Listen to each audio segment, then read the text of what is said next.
Hello. Today I'm going to show you an everyday glam makeup look using only drugstore products. So as I put my hair back to get ready, I'll just explain what I mean a little bit.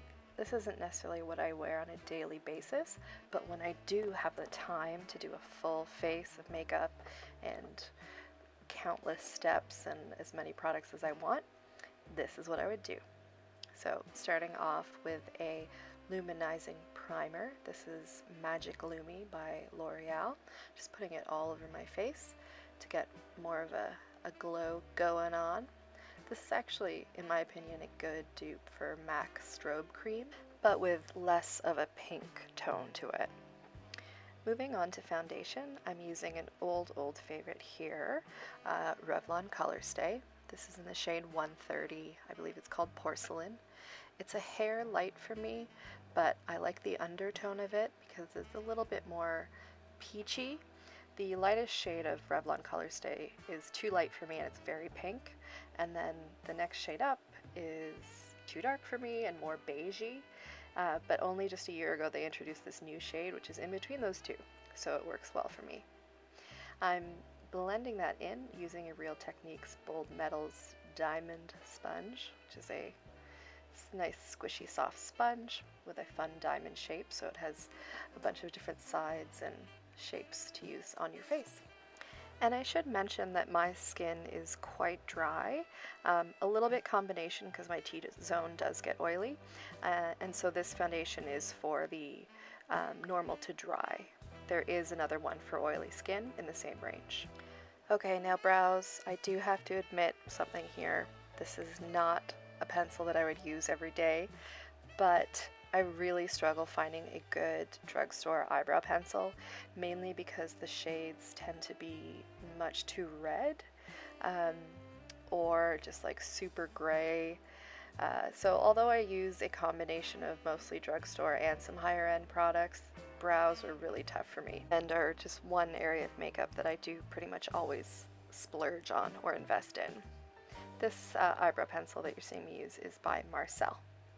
So moving on to concealer, this is the Maybelline Fit Me Concealer, and I've heard this is a dupe for NARS Radiant Creamy Concealer, which I've never used, but I do quite like this one. So I'm putting it under the eyes and anywhere else I want to cover up a bit of redness, and blending it in with that same Real Techniques sponge, which I have dampened. And this concealer is funny because it's the second to lightest number shade, but the shade lighter than it, or the lower number, is actually darker than this one. Anyone else notice that? It's funny.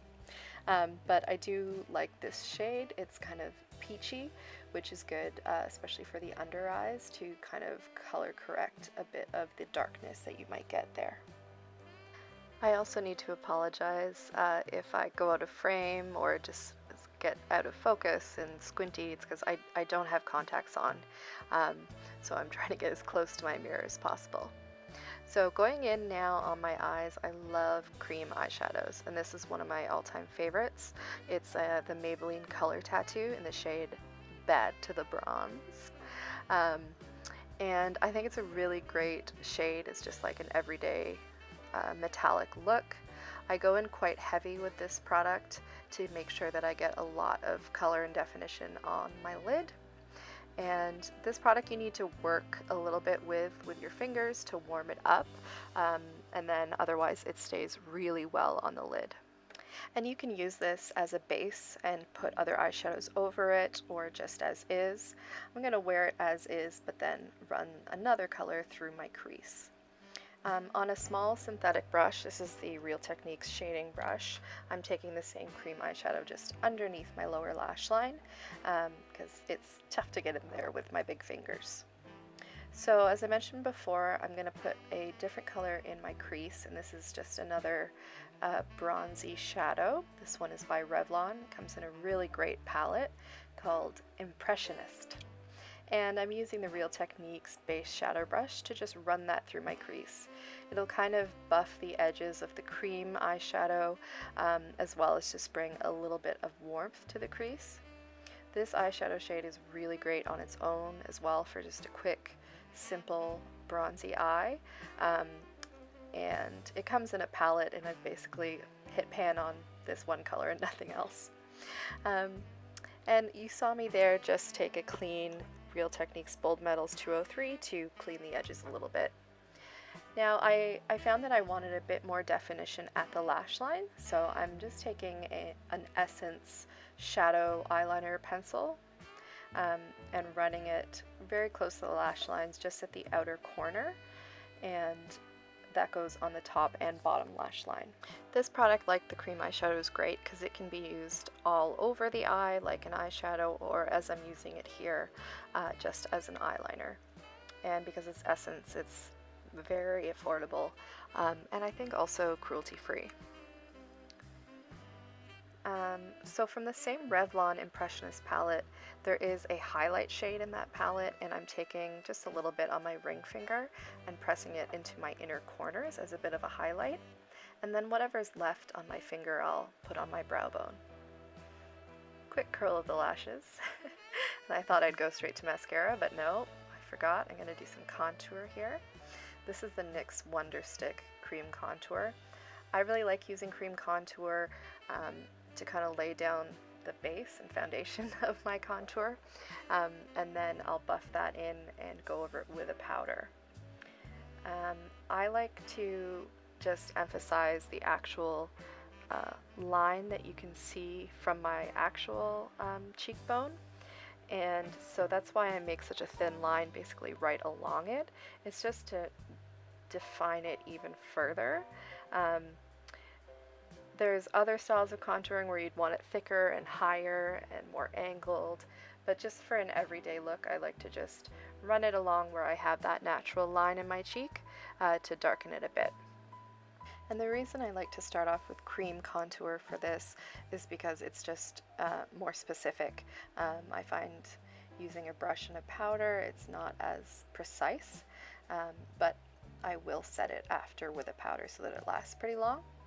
And I also put a little bit under my jawline, and that's really just to make it one smooth line connecting my chin to the outer part of my jaw, and make it look a bit more snatched, because who wouldn't want that?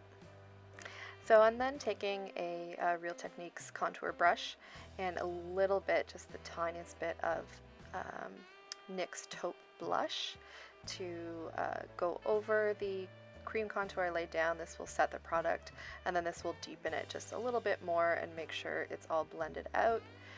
If there is, pardon me, any excess on the brush, I'll kind of bring it towards my temples and contour a bit around my hairline, but I don't like to go crazy there because it looks quite harsh on my fair skin. And same thing, just a little bit of powder over the jawline. And now I'm smiling because I'm putting on blush and it makes you happy. This is the Real Techniques blush brush, and I'm using my favorite blush probably of all time, Sleek Makeup's Rose Gold. I purchased this years ago. It was probably the first Sleek makeup product I bought because it was supposed to be a dupe for NARS Orgasm Blush, which I've never used, but I like this one. Now, just to define and set my eyebrows, I'm going in with Maybelline Brow Drama. It's just an eyebrow gel, and this is the blonde shade. Now, the next step, which is my favorite, your favorite, everyone's favorite, is highlighting. And I am going to be using a product that, full disclosure, I learned about through some kind of Khloe Kardashian clickbait article on Facebook, you know, one of those top 5 drugstore things the Kardashians can't live without. But this article actually paid off, and I found this highlighter at Ulta when I was in the States. It's by a brand called Makeup Revolution, and it's awesome. I really love it. It's called Golden Lights, and it has a bit of a gold kind of light undertone. And I'm applying that highlight with a Real Techniques Duo Fiber contour brush. Now, putting on some mascara. I pretty much only ever use drugstore mascara, and I don't stay loyal to any one. I kind of just rotate through what's on sale, but I mostly buy L'Oreal or Maybelline. They have really great ones. This one is L'Oreal, and it's the Voluminous Miss Manga, I believe it's called. I also really like Maybelline Lash Sensational right now. That's a great one. And the L'Oreal Lash Paradise is pretty great as well. I just finished up a tube of that. Now putting my glasses back on to check out what's happening, clean off my moles. Yeah, pretty good. I can now keep my glasses on because all that's left to do is lips. And for lips, a lipstick that you can tell I really love because it's down to just a little nub in there. It's almost finished. And I think I maybe have one backup in my stockpile.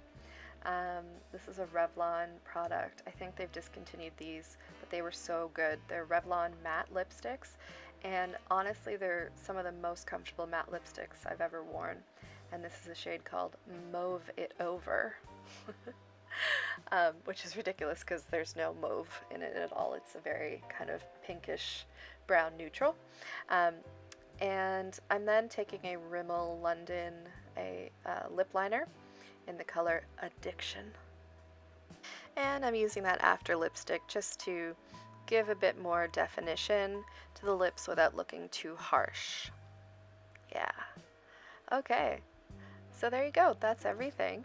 I didn't powder at all because the foundation kind of sets itself. It's fairly matte. I could have maybe used a bit of powder in my T-zone, but otherwise that's everything. But in the immortal words of Chelsea Peretti, I don't really think you know me until you see me with my hair down. So let me introduce myself by brushing out my greasy hair. To give you the full final look. Yeah, so I hope you've enjoyed or maybe spotted some products you'll want to try out. Honestly, I've always loved using drugstore products and really only rarely splurge on stuff, and only recently have been getting more into high-end makeup. And I think drugstore makeup generally gets a bad rep. You know, people complaining about the quality not being as good or not being able to test them, but I've never found that to be the case. And the one thing that I'll say I don't like about drugstore makeup is that the lines aren't permanent. So I fall in love with products and then they get discontinued. It could be months, could be years later, but it's not like going to a MAC counter and knowing that they'll have Studio Fix in stock, like in every shade. And obviously there's exceptions to every rule, but in conclusion, I love drugstore makeup. And so should you. Yeah!